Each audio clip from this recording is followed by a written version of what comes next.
Welcome to Offended, presented by the Anything But Credible Network. It's your boy, Tricky, and only Tricky. Whoa.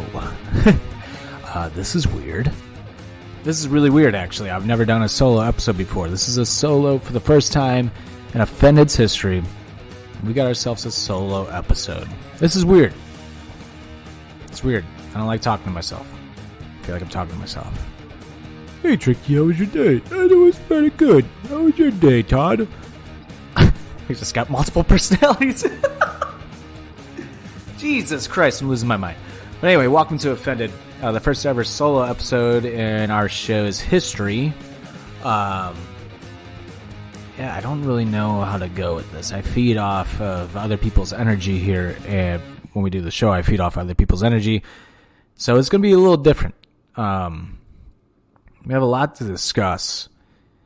There was a lot that went on last week that I've just felt like I had the podcast. And I'm going to be completely honest with you. Over the last, month and a half, maybe 2 months, maybe 3 months, honestly, I think everybody has been seeing how we have slowed down on recording episodes for Offended. And I'm gonna be completely honest with you. I got burnt out. I got burnt out very, very quickly in the last few months. I don't really have an excuse for it. My work has been very busy. I just got burnt out. It was a lot all at once. And with COVID and everything that was going on, I kind of felt like it was the same show over and over and over, and it was kind of going nowhere. We did a lot of the same shit over and over. Another thing, shout out Stoutsy. Without him on the show, he was kind of our heart and soul of Offended, in my opinion. And he doesn't really want to do it now. That's okay. That's fine. That's totally what he wants to do. I'm not going to get mad or control anybody for that. That's your life. I don't fucking care. But he was our heart and soul. And I had to kind of rebuild the show from the ground up a little bit. Try to do some things that we did before. And yeah, it didn't stick the landing as well as it did when it was myself and Stoutsy. But Stoutsy is feeling better. He is back in the world like a human being again, and I'm so happy for him. And happy doesn't express the feelings that I have for that. I am beyond elated for him, because that's somebody that actually just deserves to just go live his life like a human being. And I am so fucking happy for you. So, Stoutsy, welcome back to the world. We got a lot to discuss here today, though.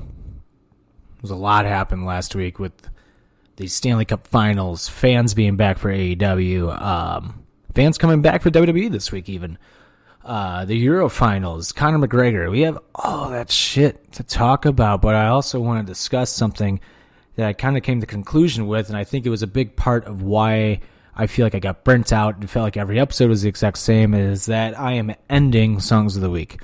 It is very hard to keep up and to update Songs of the Week. On Spotify and all that, it is extremely hard to just constantly update it over and over. You would think just looking at the songs after this episode's aired. Well, there's sometimes that we record a show and it's 3 or 4 days before we release it. And in my OCD brain, I don't want to release it until the episode's aired, because I don't want to give away any spoilers of what we talked about. If you see the songs on that playlist before the episode airs, you can just skip forward that whole segment then. What's the point of listening to that segment if you just see it on there? So we're ending that segment for the time being. It could come back. I've actually fully expected to come back in the future. But for now, we're going to take a little break from Songs of the Week. However, myself today will say your song of the week is by Inhaler, and the song is called Totally. That song is absolutely phenomenal. I mean, it is just a great song. I highly recommend checking it out. Again, the song is called Totally, and by the band Inhaler. And it's kind of funny. I've seen so many people say how much they love this band Inhaler. but also hate U2 at the same time. I laugh at that because the lead singer of Inhaler is Bono's son. So, and he sounds just like Bono. And a lot of the new music they've put out lately sounds just like U2. So to me, it's kind of like, do you just hate U2 because they put free music on your phone back in the day? You really actually don't hate them. You just hate that they did that. Or are you just listening to South Park? Like, that's just something, I'm ranting now, but that's just something that I will never understand. Why is Bono such a hated celebrity when he's actually one of the few celebrities in the world that uses his celeb status for the greater good of the human race? I just don't get it. I don't get it. But hey, let's keep making the Kardashians and the Paul brothers fucking larger than life, right? Fucking idiots. All right, but anyway. I'm in a mood today. Let's get in the face and heel of the week. My face this week, the Tampa Bay Lightning. Tampa Bay Lightning winning their second consecutive Stanley Cup in a row. They are my face. Actually, I guess I take that back. Pat Maroon is my face of the week. Pat Maroon's my face, winning 3 consecutive Stanley Cups in a row. He becomes the first player since the 60s to do so, to win 3 consecutive Stanley Cups with 2 different teams. He becomes the 4th player in NHL history to achieve this accomplishment. For that, I think you should just put him in the fucking Hall of Fame. Why not? Just put him in the Hall of Fame. Put Pat Maroon in the Hall of Fame. Oakville. Pat Maroon from Oakville wins 3 Stanley Cups in a row. I work for cannabis. I'm also from Oakville. Both winning. But yeah, Pat Maroon wins his 3rd Stanley Cup in a row. However, today I saw a picture of the, I guess it was after their boat parade, Stanley Cup parade today. The Stanley Cup, the top of the Stanley Cup is literally dented. It is almost like, so the part of the, half of the Stanley Cup's top looks like it's still like in a circle, like a cup, right? Well, there's a half of it that is bent backwards. Like, they totally got drunk and dropped the Stanley Cup. Let's be honest. They got drunk and dropped it. But yet you had that one Karen lady worried about Tom Brady throwing the Lombardi trophy across the 2 boats, had Brady throwing that trophy over the Gronk, and she flipped out about it, right? She flipped out about it. But yet, when the Stanley Cup basically gets dented and almost broken in half, we just laugh. Hockey fans just laugh about it. Because that's what you should do. You should laugh. They're fucking having the greatest time of their life. Let them party. Let them live their life. My God. Oh my God, you threw the Lombardi trophy from boat to boat. It was caught perfectly fine, but I'm still going to throw a hissy fit. Even though the Lombardi trophy literally gets recreated every year. It's not even the original Lombardi trophy. It literally gets recreated every year. So what's the difference if he got to throw it or not? That trophy literally stays in that team's possession for the rest of like that organization's career.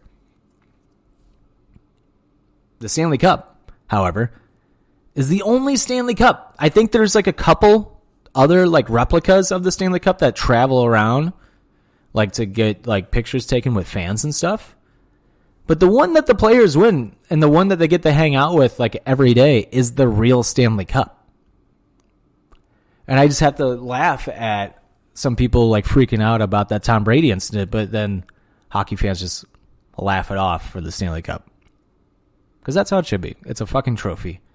It'll be fine. It'll get redone. It'll get remade. It's not the end of the world. Just like if Brady dropped the fucking Lombardi trophy into the ocean. Guess what? Some divers are going to jump in that water and fucking go retrieve it. Because it wasn't like they were like offshore by a lot. They were literally right next to shore because there was a Super Bowl parade. People need to chill the fuck out. I brought up earlier, that was your face and heel of the week, I guess. But I brought up, I know it wasn't. That was just your face. I didn't even get into the heel. See, I'm all over the place when there's no other guests on the show or anybody. It's just me. My heel of the week has to be fans, I guess, in England for getting racist at the Marcus Rashford, striker for international England team during the Euro finals. Yesterday was the finals of Euro 2020. It came down to England and Italy. And it was a phenomenal game. It was an absolutely phenomenal game. Luke Shaw scoring right away for England in the first few minutes of the game. Luke Shaw does not have a lot of goals in his career. He's a defenseman, and the fact that he was the one that's opened up the scoring, it's crazy. It's really crazy to think about, especially if you follow soccer and you know who Luke Shaw is. The fact that he was the one that scored the first goal in that Euro finals is wild. Italy came back the second half. The second half was just completely dominated by Italy, by the way. I think England waited way too long to make some substitutions.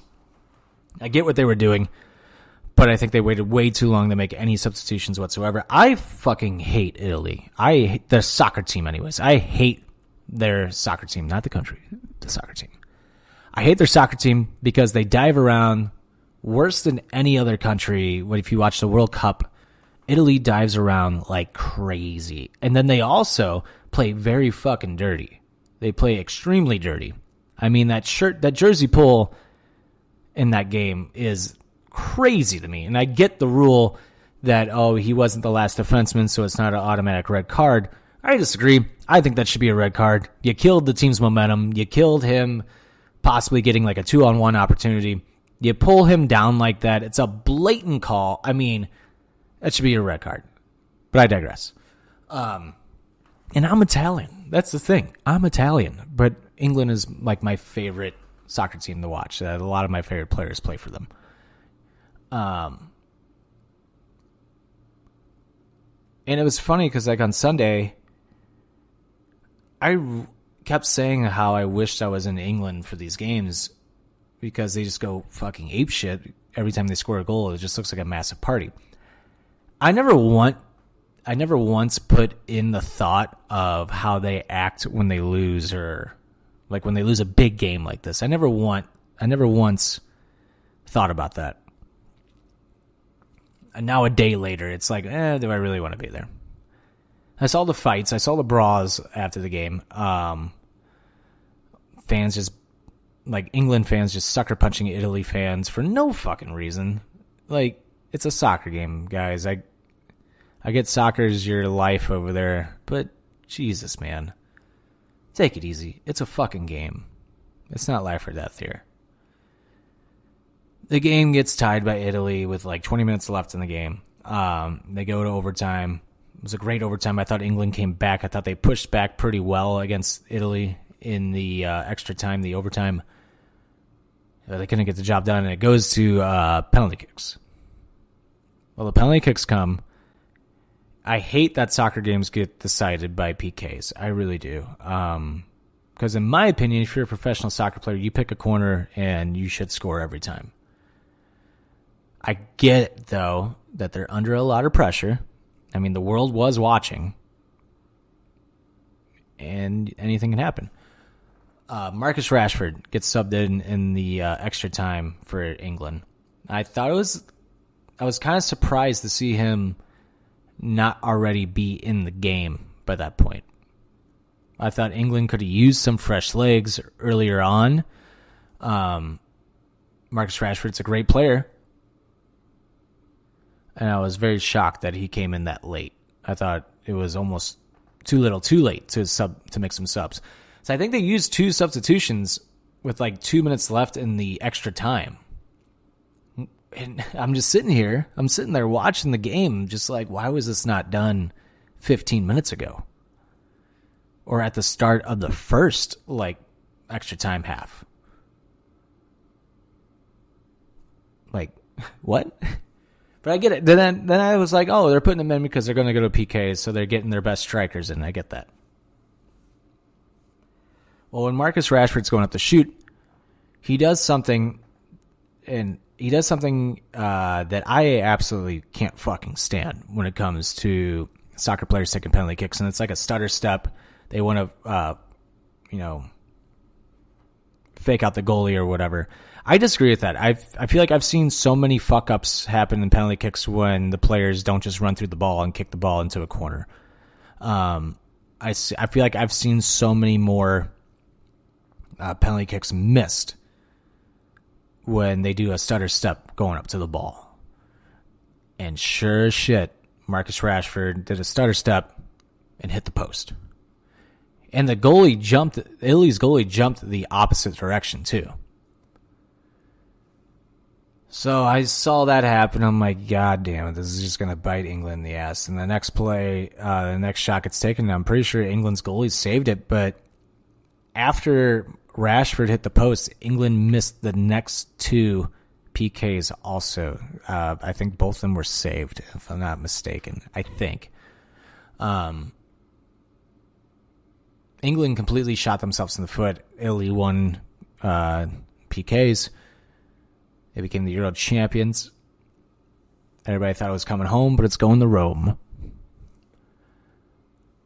Does it suck? Yeah, sure, it sucks. If you're a fan of England or if you're from England, yeah, it sucks. I'm a pretty big England guy, and that sucked. That sucked to watch, especially because I absolutely despise the Italy soccer team. However,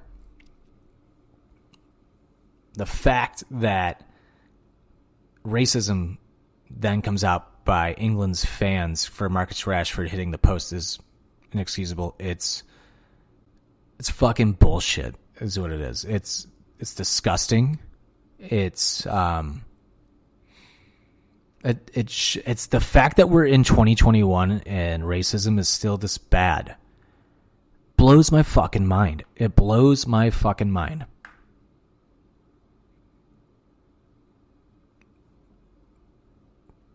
If you're a racist, and you're listening to the show, do me a favor and turn the show off. I don't want you downloading our shows. I don't want that. I don't want to be associated with that. Leave me the fuck alone. If you're a racist in general, just fuck right off. And just in general. You're a piece of shit. You're probably the biggest scum of the earth. And I hope nothing but negative shit happens for you. I really do. Don't be a racist piece of shit. That's my final thought on that. You're a piece of shit if you're racist. And if you want to resort to just become or just say racist things to an athlete because they fucked up during a fucking sporting event, you're just even more of a bigger piece of shit. That's a fucking sporting event. It's not the end of the world. There'll be more Euro championships to come. The fucking World Cup happens next year. Chill the fuck out. England looks pretty fucking good. I like their chances in the World Cup next year. I really do. I'm just disappointed. I'm really just disappointed in England's fans. Before the start of the tournament, I thought they were the most fun fans I've seen, and this was just... It's just disgusting. It's just disgusting to see. And that is my heel of the week. Fuck racism. It should never be allowed. The fact that even I'm gonna go on a little rant here, or I'm going a little off topic, but the fact that America hasn't made the KKK illegal yet. Let's think about that. Why is that not illegal? I'm coming in hard on offended here today. I'm done with this racism bullshit. I'm done with it. If you're fucking racist, stay out of my fucking life. Plain and simple. Get the fuck out of here. But for real, ask yourself that question. Why is the KKK not illegal here yet? Why has that not happened yet? That's absolutely bullshit. Stop allowing these racist assholes to continue to be racist. Plain and simple. There's nothing else I have to say about that. That's your face and heel of the week. Whew. Got a little, yeah, I mean, fuck it. I don't care. You're going to be a racist piece of shit. I don't fucking care. I don't. Like, if you got offended by what I just said, maybe you're just a fucking racist piece of shit then. All right. Moving on. Let's get on with offended here today. Fans. What a fucking horrible transition. Oh my God. Let's go into the UFC fight this past weekend. Conor McGregor breaking his ankle, which was disgusting. If you haven't seen the fucking picture or video of it, breaks his ankle in the first round against his fight against Dustin Poirier, which was the third fight between the two. Poirier was winning that fight. I think Poirier was going to beat him up no matter what. McGregor has no ground game. He has no ground game whatsoever. Poirier's smart enough to know just take it to the ground and just fucking beat him up from there. To be fair, anything could have happened in that second round or moving forward in that fight. If McGregor lands a strong strike, he could have knocked him out. He knocked him out before. Knocked him out in the first fight. But I think Poirier's smarter now. Poirier's on a fucking tear right now, too. He's probably the fighter in the UFC that has the hottest hot streak right now. I think he's won like 8 in a row or something like that. It's something crazy like that. Like the fact that he hasn't gotten a title shot yet is crazy. But McGregor kicked him. What I disagree with Poirier on is that he said he checked one of Conor's kicks, and that's where Conor broke his ankle. Completely disagree with that.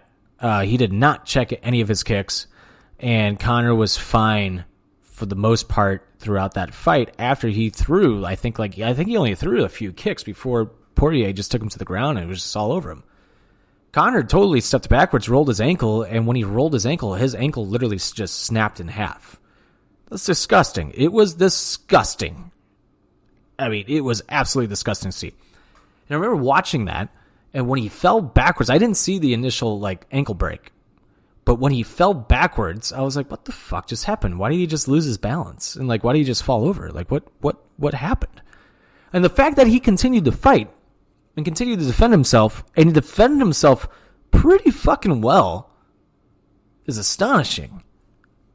Her ankle is literally facing the opposite direction, and he was just like, yeah, let's fucking go for the second round.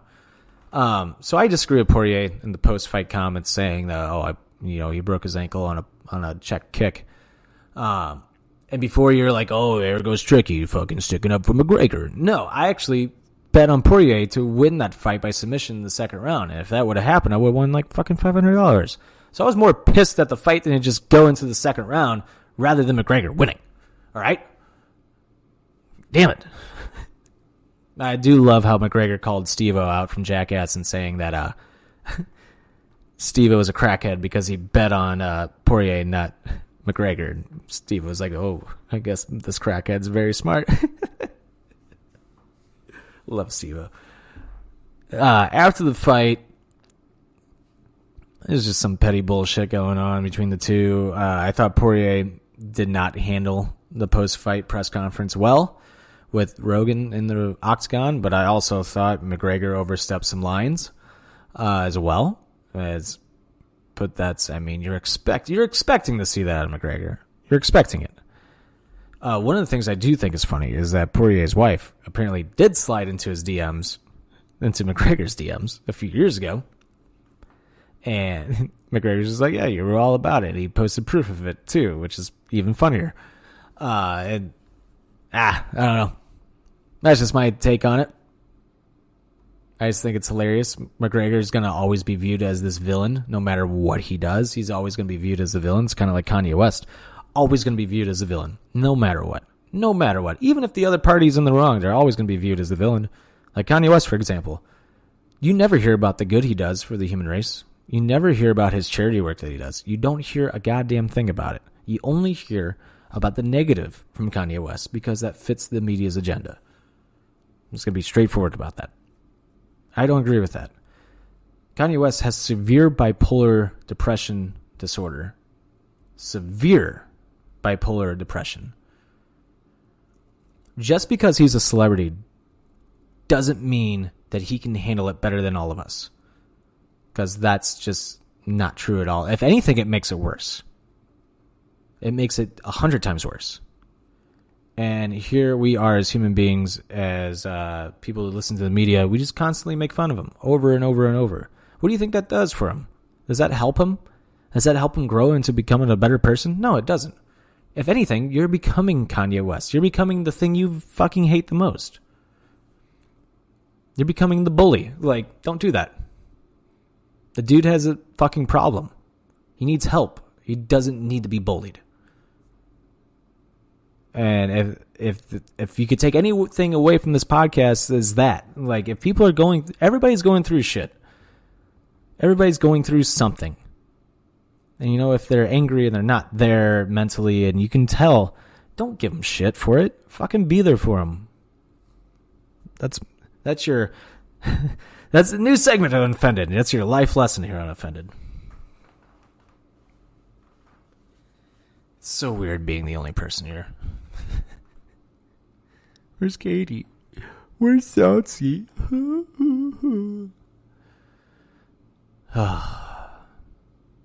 Yeah.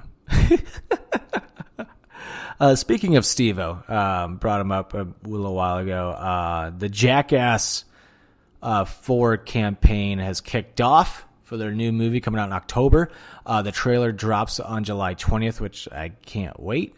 I can't wait for the movie to come out. And the movie now has a title called Jackass Forever. In this film, this Jackass movie is basically going to introduce a whole new crew of Jackass guys. And the OG Jackass guys are basically passing the torch off and being like, here you go.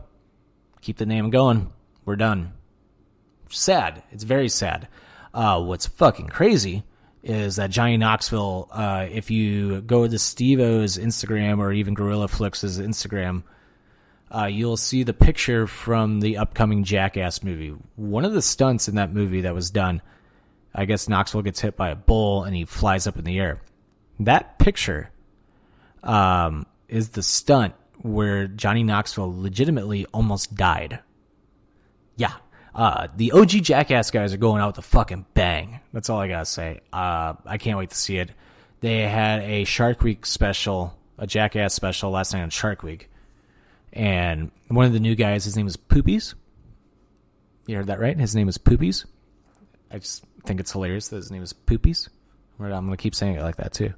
Poopies. It was one of the probably worst injuries that I've ever seen on Jackass. They did a stunt. Obviously, every stunt they did last night had to do with sharks. Shark Week. It was Steve-O, Pontius, and two new guys, Poopies, and the other one, Jasper. You might know Jasper from the Adult Swim show Loiter Squad with Tyler, the Creator, which was also produced by the Jackass guys. It was basically Jackass again, just on Adult Swim, with just like skits intertwined into it. But they did some pranks with the sharks or some stunts with the sharks. One of them was Poopies riding like a wakeboard up a ramp, and he's supposed to jump over the sharks. Well, he didn't. He fell on the ramp and just fell right into the pit of sharks. And at first, everyone's laughing, and all of a sudden, you literally see the shark attack him and bite his hand. You hear the crew freaking out, get him. You hear Pontius yelling, "Get him! Get him! Get him! Get him! Get him!" And the crew rushes in. They show the fucking blood pouring out of his hand, like out of his wrist where he was bit, and it's a lot. Like, it's a fucking lot, and if you mix water in with all that, and even fucking goddamn salt water, you can imagine how painful that would have felt. But the amount of blood he was losing it was absolutely insane. It's insane. He's lucky to be alive. He's very lucky to be alive. Steve-O posted a picture of his hand afterwards. His hand was literally, looks like it was just sewn back on. I don't even know if it's still functioning at this point. But if you ever seen The Nightmare Before Christmas and the chick that's in it that's voiced by Catherine O'Hara, that's what it looked like. It just looked like the hand was just sewn back on. Like, I can't imagine the pain he was going through. I can't imagine. And for the first time ever, Steve-O and Chris Pontius were freaked out. Like, I've never seen any of the Jackass guys, like, legitimately freaked out on a stunt gone wrong. Like, there's been a few stunts that have gone wrong for Jackass, but they were still able to crack some jokes, like, afterwards. But this one, it was like, Pontius was shaking. Steve-O looked like he was going to be sick to his stomach. Pontius is like, he said on the show, it's like, we do these stunts and we keep coming out of it unharmed and, we're fine. Then it's on to the next one. He's like, this is the first time, he's like, that he can think of that's like, this is the first one that's gone wrong and it's not fine. And he was just kind of shaking a little bit, just like, holy shit, like, maybe we shouldn't do this anymore. Like, I mean, it's crazy. It's really crazy to think about all the crazy shit that, like, the Jackass guys have done, and even Wild Boys almost more than the Jackass guys, the Steve-O and Chris Pontius.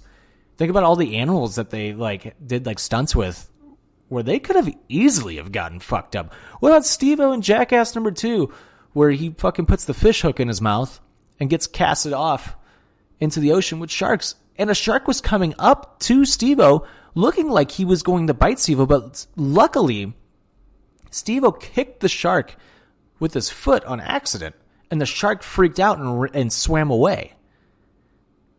Like, that shark could have attacked Steve-O there. Like, it's crazy. It's crazy that this was the first time, and literally they've been around for, 20-something years?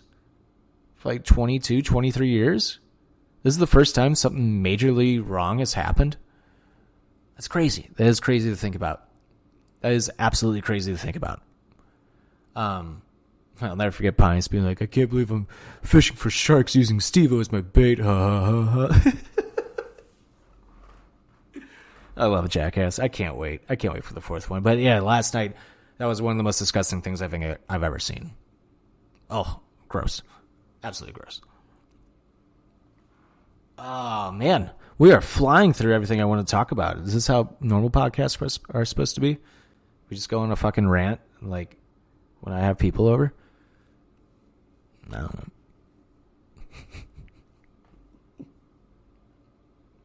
Alrighty.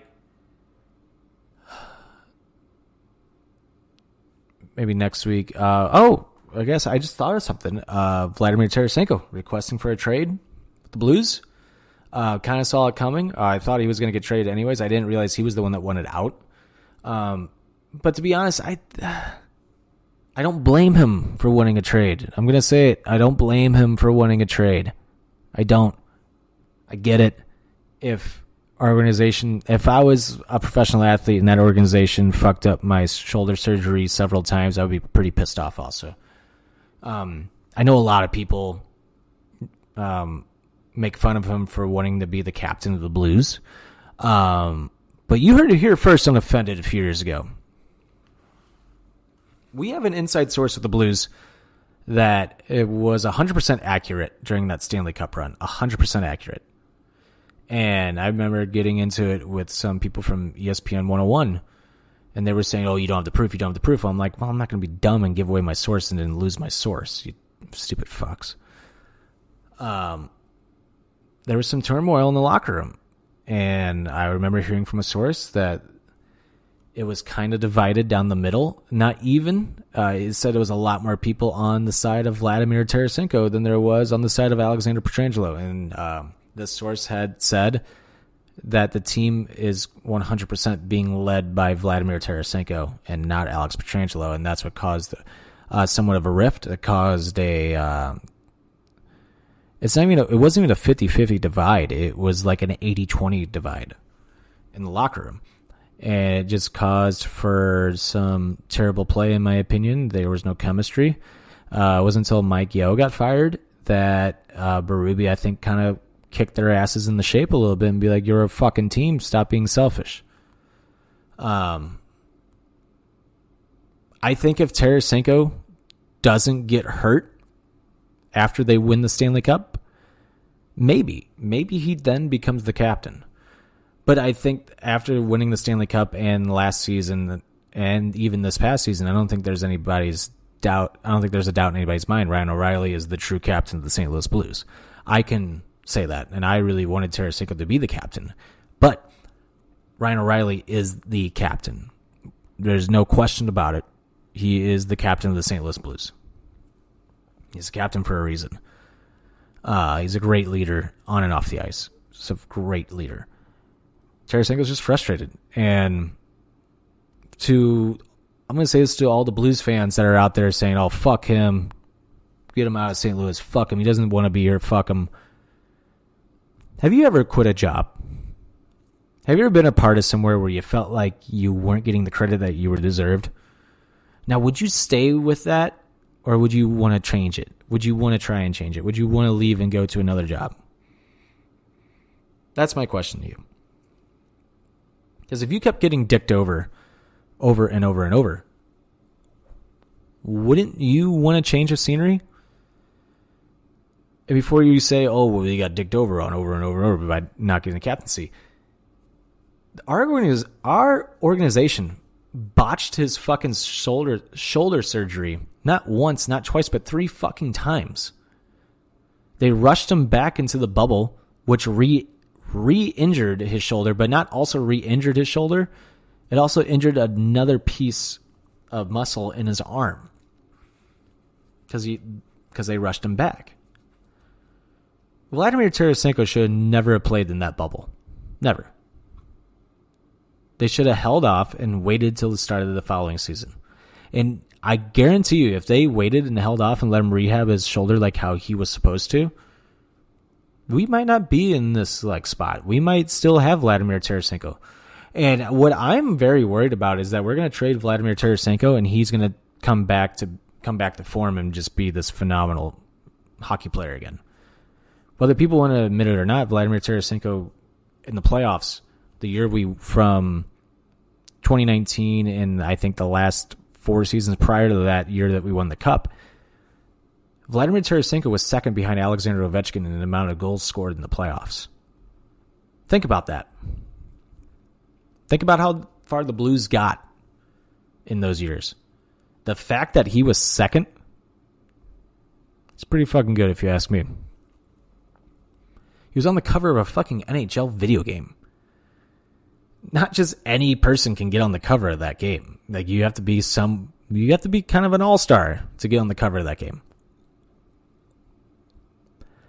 I think our organization mishandled Vladimir Tarasenko tremendously. And I'm very worried that he's going to make us regret ever getting rid of him.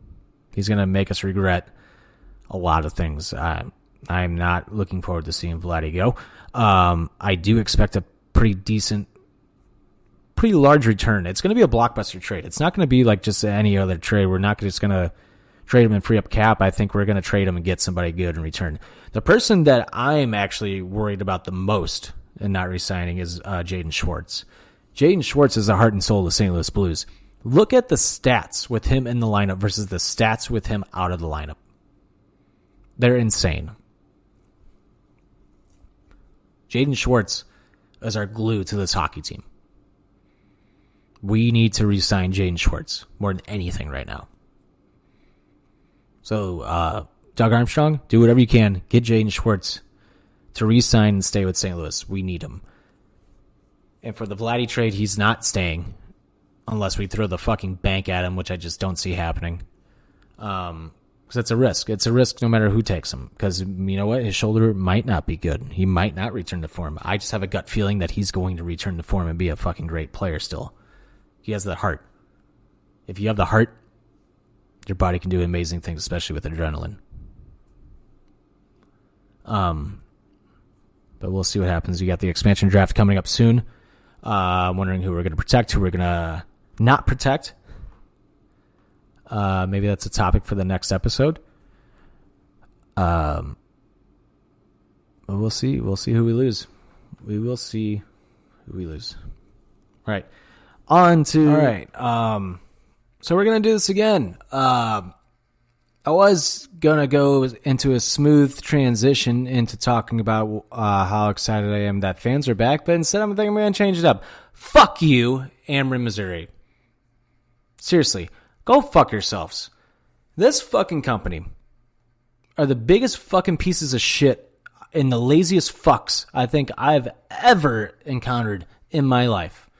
Why am I... People are probably listening to this and being like, what just happened? I felt like Tricky was in a good mood. What? Why is he so angry now? I'm angry because I just recorded a good 20 minutes of this podcast at the end of the show. I was literally at the point of after the shout outs where I'm saying you can follow us on Facebook and all that good shit. I was at that point when the power literally goes out for about 5 seconds and then kicks back on. Well, the power still went out, and guess what? I lost the entire last 20 minutes of this show. And I thought I did a pretty fucking good job, too. I was actually very proud of myself. I was very skeptical. I'm very nervous about doing a solo show. I have a lot of anxiety about doing it. It wouldn't be that big of a deal if my power hadn't been out since 1 a.m. on Friday night and didn't kick back on until 6 p.m. last night on Sunday. That's right. So I guess you could say Saturday morning. But Friday night at 1 a.m., my power went out.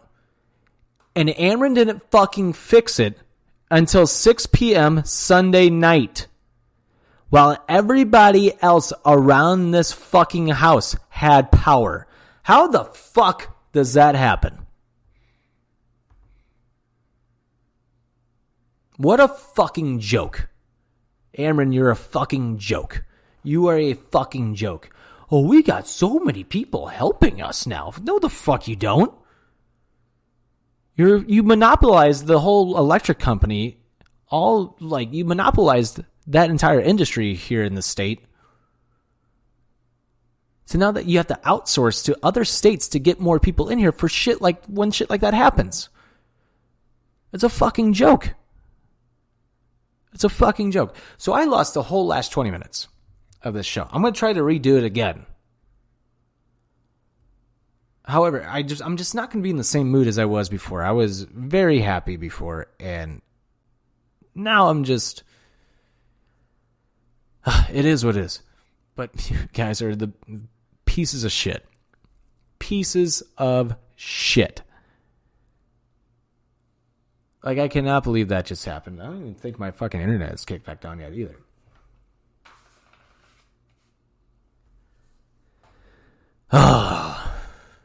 Anyway, fans came back to AEW this past week, and holy shit, was it fucking good.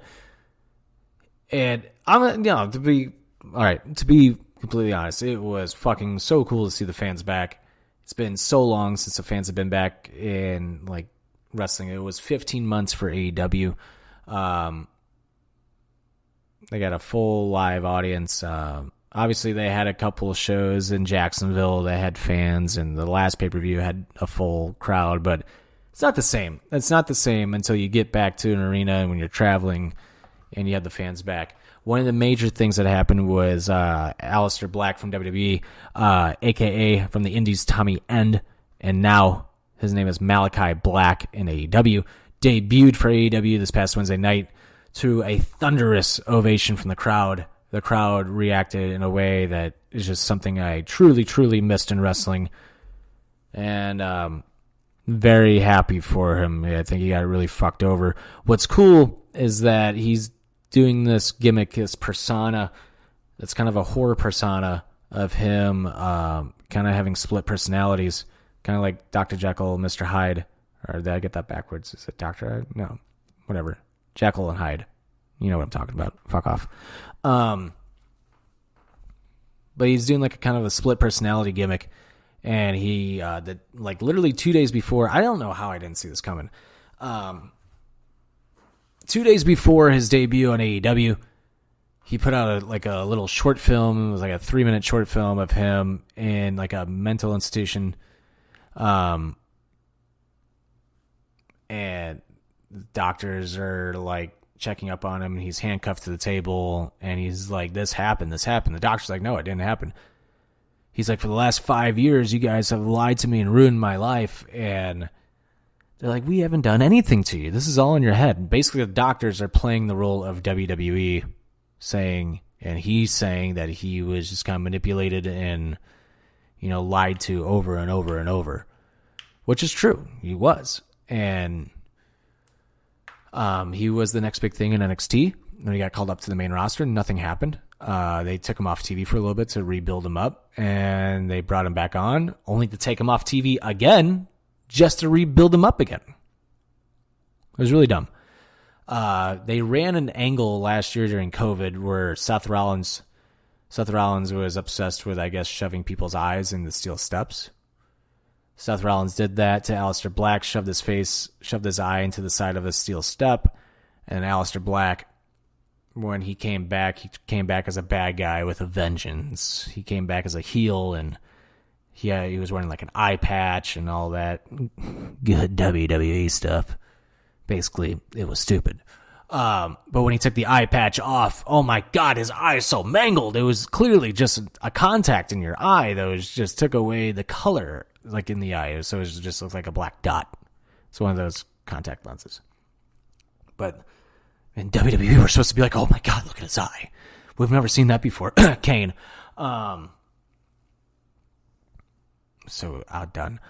Anyway, what's unique about this is he got released. When he got released, he said Aleister Black is done. It's a part of his career that he doesn't even want to think about revisiting. Like, he's just done with it, but he's grateful for the time that he had for the fans and everything else. When he debuted in AEW, he debuted with his eye fucked up, with the contact lens in his eye and his the side of his face like bruised, as he did the Black Mass, the spinning heel kick to Arn Anderson and Cody Rhodes. Kicking off that, he's a heel in AEW. His name is now Malachi Black. What's cool about this is I've never seen a wrestler take a gimmick from another company and go into a different company, still kind of bringing that continuity in the gimmick realm and the storyline realm. He's literally bringing it into WWE. It's very cool, very unique. Really hasn't been done.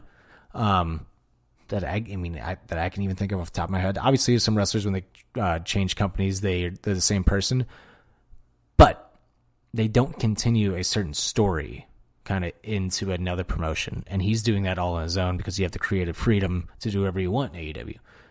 So I think Malachi Black is going to be a major, major role player for AEW for years to come, and I'm so happy and I'm so excited for him. He does a lot of Twitch streams, and he was saying how that was like top 3 already, one of his all-time favorite moments of his career, and how the fans went crazy. Holy shit, I missed the fans. It was that roar of the crowd was awesome. The lights go out when they came back on. The fans just being purely shocked was fucking awesome. In a funny note on that, so when you get released from WWE, you're supposed to have a 90-day no-compete clause. Well, whoever released Tommy End, Malachi Black, whatever you want to call him, they forgot to update his release from a 30-day to a 90-day no-compete clause. And on the 31st day after his 30-day no-compete clause was up, WWE tried to add on another 2 months because they forgot to do it. And AEW and Tony Khan were like, nope, you fucked up. You can't do that anymore. He is now a free person. He's not employed by you anymore. They're like, shit. So he got the debut early, which is fucking awesome. I'm very, very excited for him. Also in AEW, you had a street fight between the Young Bucks versus Penta El Cielo Miedo. and Eddie Kingston for the AEW World Tag Team titles. Match was fucking bonkers. This part where the Nick Jackson took a handful of thumbtacks, shoved them in Eddie Kingston's mouth, and let his brother Matt Jackson super kick Eddie Kingston in the face, making the thumbtacks explode out of his mouth, was insane. That was crazy. Young Bucks retain. Young Bucks as heels are just fucking so hilarious. I love every minute of it. Overall, AEW in general, they're just about to take over the wrestling world again, and I can't wait. Tickets last week went on sale for AEW in Chicago for Dynamite, Rampage, and All Out that Wednesday, Friday, and Sunday. We got tickets. We got the combo pack. We got tickets. We'll see you guys there. Probably won't go to the Dynamite show, but we will for sure be at Rampage and All Out. We make our grand return to All Out this year. I can't wait. Katie and I went to the first two shows. Obviously, last year was not in Chicago. It was in Jacksonville, where they've been running shows for the better part of 15 months. But they're back in Chicago in Labor Day weekend. I'm so excited. I can't wait. Also bought tickets for a couple local shows here featuring AEW wrestlers Ethan Page and Eddie motherfucking Kingston. Can't wait for that. Next week, Darby Allin faces Ethan Page in a coffin match in AEW on AEW Dynamite. Can't wait for that. I'm sorry, guys. This was a lot better the first time around. I'm trying very hard not to lose my mind with that power going out again. Oh my God, I need help. Anyway. Yep. AEW Dynamite fans are back. Very excited. WWE fans return for WWE this Friday night on SmackDown. Even though I think it's kind of dumb because this Sunday is a pay-per-view, Money in the Bank. It's like, why would you not just hold off the fans for the pay-per-view? Whatever, but I digress. Yeah. Trying to think if anything else happened on Dynamite. Adam Hangman Page setting up Hangman versus Kenny Omega. I did say before, I think Hangman is going to be the first person to kick out of the One Wing Angel. That's going to launch him into superstardom. Hangman is I think, your next big babyface for AEW. Jungle Boy versus Omega 2 weeks ago was phenomenal. And I think that made Jungle Boy a believable person to win the world title sometime in the near future. Other than that basically about wraps it up here. The NWA is coming to St. Louis too. Wrestling at the Chase returns in August. That's a historic event. Wrestling at the Chase was a major, major, major deal for the city of St. Louis. And the fact that it's back for the first time since 1984 that's a fucking big deal. And that's something that should be celebrated amongst wrestling fans everywhere, in my opinion. Can't wait for that. Just wrestling for me from the start of August to the end of the year for me is just going to be awesome. St. Louis is getting AEW Rampage in full gear in November. Can't wait for that. Just excited. It's a good time to be a wrestling fan. Fans are back, baby, and man, did I miss the roar of the crowd. If you guys want to look it up, look up Malachi Black debuting in AEW. Just listen to that roar. Something just fucking great. Love it. All right. Let's end with the 1, 2, 3 finish. My number one, shout out Patty Maroon winning his third consecutive Stanley Cup in a row. Shout out to the Tampa Bay Lightning on winning their second consecutive Stanley Cup in a row. Stanley Cup's here. I already miss hockey. Let's go Blues.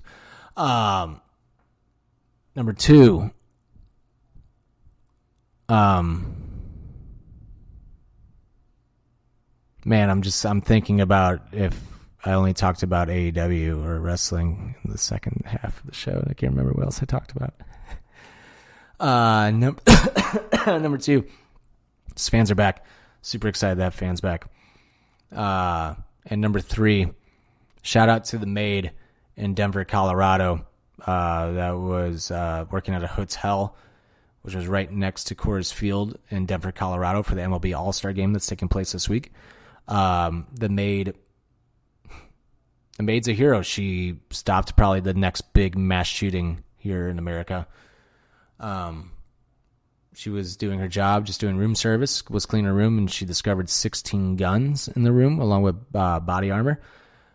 4 people were arrested. Their motive was to do a mass shooting at the MLB All-Star Game. So,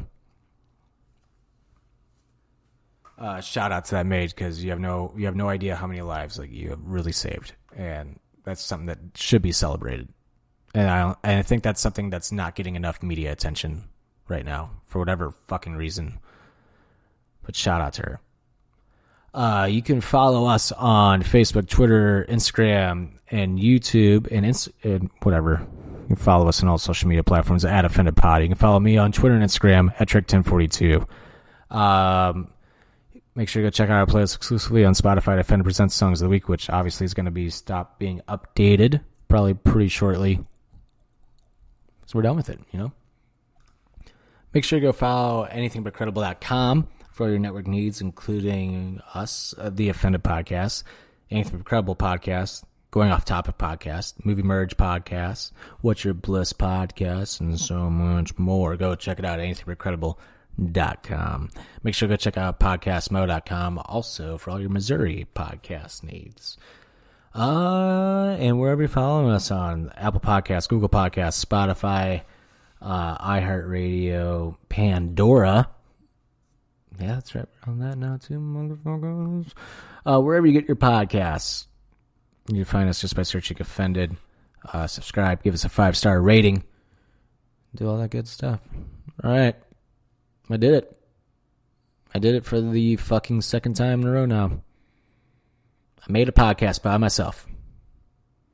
Wasn't bad. I'm still pretty fucking angry that I lost the last 20 minutes of it, because it was a lot better than this. I'm just going to be completely honest. It was a lot better. It was genuine. It was real. It wasn't faked like this is. Trying my damnedest not to let my anger get in the way, but it's very hard not to. Especially when you have anxiety about stuff, and I feel like people, well, I don't know. Anyway, fuck you, Cameron. Well, we'll see you guys soon, probably next week. I'm Tricky.